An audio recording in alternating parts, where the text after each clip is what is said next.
What we have seen with new President Macron and what we greatly support is his approach to ICT and embracing this issue. What we have seen previously is that France has been a bit skeptical, for example, about the free flow of data across Europe. And now that President Macron has stepped into office, we have seen Conseil Numérique taking the decision to support that. So we are very hopeful that we can take this theme forward in the EU. Of course, Europe is about compromise.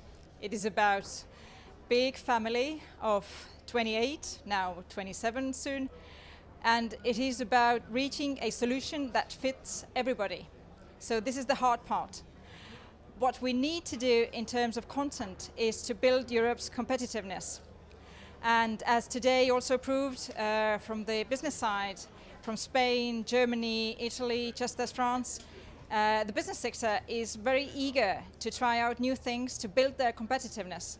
What we have to do from the European side, from the European Union side, is to create the enabling environment for them, so that we would see that our competitors are not amongst ourselves, but we compete on the global market with the US, with China, so that we are stronger together and to build that into different initiatives that we are trying to take forward.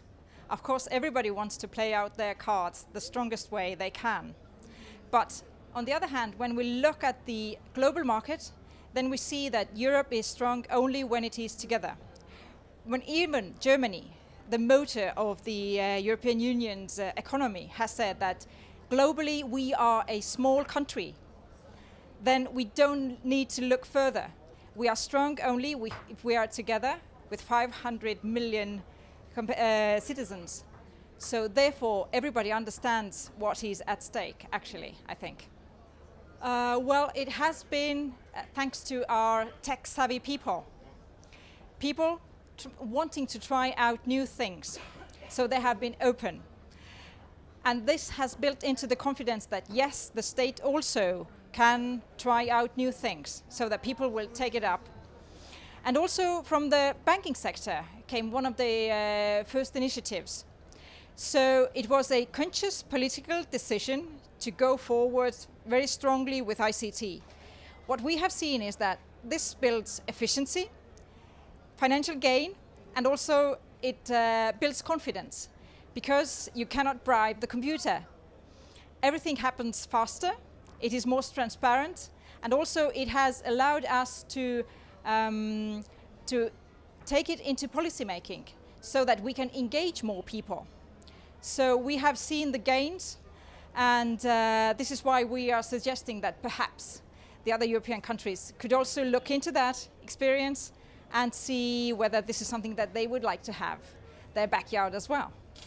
Well, I think it goes back to this, at what we aim.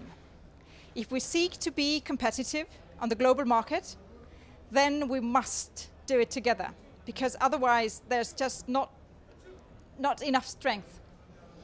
And therefore I see that, well, actually I would like to think that people buy into that, because if they see openly that this is the way, then they will accept it. Of course, everybody has to see how it benefits them, so that it has to channel down to every single citizen. But of course, if you talk about the economic growth, you may say that in Europe there has been a debate where the social sector or the social sphere has been kind of played out opposed to economy. While when you look at what economy really does and what it allows us, what it gives us, is that it gives every single person better life. So therefore, it channels down. It is just a long way to describe it and to explain it to the citizens. And this is what we must do. But this is hard work, and it requires time. But yes, I'm hopeful. This is also quite evident from Brexit. We have to respect the decision of the people. What we have tried to do, or the approach that we are trying to suggest to Europe as well, is that to show the benefits so that people will buy into that. This is something that we have done with ICT in Estonia. When you create something that good, then people opt out from paper to ICT. And this is something that we also have to do in Europe, because I would say that forcing is maybe not as good idea. On the other hand, when you plainly explain, for example, if we look at defense sector, when we have in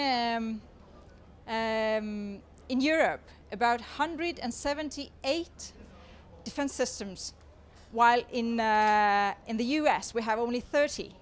When US has one tank model and we have a couple of tens. So it really is evident that we spend less, we do it less efficiently, and therefore we get less capacity. So it is quite easily understandable. And I think that we have to lay out all the other issues just as plainly to the people so that they will decide themselves that yes, this is the right territory.